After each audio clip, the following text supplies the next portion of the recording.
When INSEAD was only 10 years old, I joined in 1967, and so I've been one of the longest professors until my retirement. And after I retired, becoming Emeritus, I kept very active in a number of projects of INSEAD. And very early, my interest in Asia guided me to propose INSEAD to develop leadership in that particular area, which was at that time not very fashionable. And I could see that this region will play a very important role in the future. It was very evident for me. I had traveled for 4 years out of Japan into many countries in that region, and I could see that there was a source of a great amount of dynamism, which will progressively have an impact worldwide. So I proposed to INSEAD during the early years of 1970s to organize a number of courses and eventually, little by little, developing activities on the campus with Japanese managers particularly, programs in Japan, program in Korea, program in Indonesia. So at some point in 78, INSEAD needed space. So I said, but we want to create a Euro-Asia Center.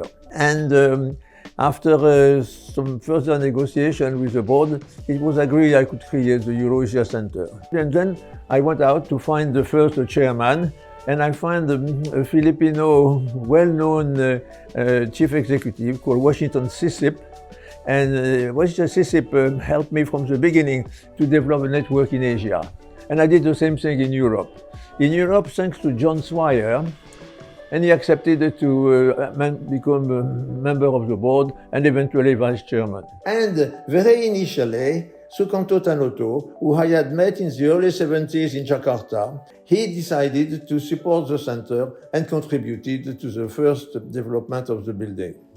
We started to build the physical facilities of this beautiful building, thanks to a good architect called Guy Calderon.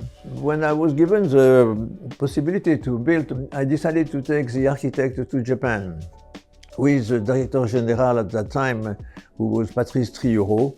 And I took them to Japan and then to Hong Kong and Taiwan and Bangkok to try to give them a sense of what Asia was about in terms of architecture, in terms of history, in terms of tradition and culture.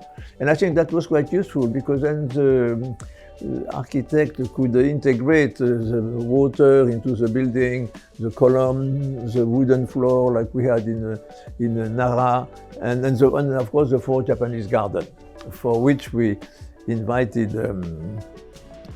Fumiaki Takano, who was a very well-known garden designer in Japan. He came and he brought with him his worker, and during 6 months they built those 4 gardens.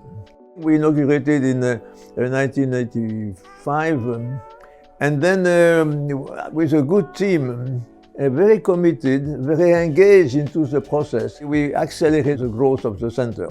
After 40 years, the center needed to be updated and to be developed in a way compliant with the regulation for the environment, and also to fit with INSEAD concern about sustainability in its own development.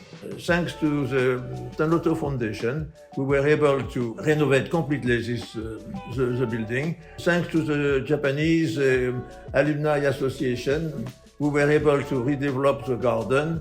And also, we should be very grateful to the Pan Pacific International Holdings in Japan, which did contribute also to the renovation of the garden.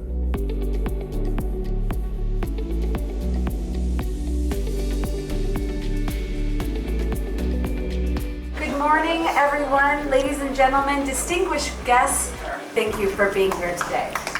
Many of you have come from both near and far, also resonates with me in a very interesting way.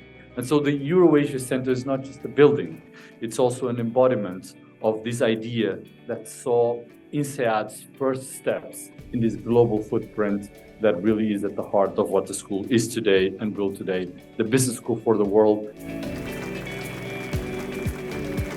To end this ceremony, we unveiled the plaque in the foyer with Mr. and Mrs. Tanoto to recognize Taloto Foundation contribution to the renovation of the building and their generous support to the Eurasia Center over the years. The future of the Eurasia Center and our own future as an institution. Thank you very much and cheers. Cheers.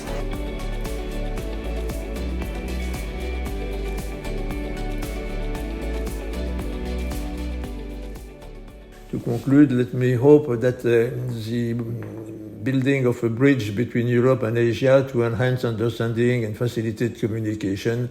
And as Mr. Tanoto has said a number of times, if there is a will, there is a way. And the history of the Eurasia Center demonstrates that this was a very wise comment.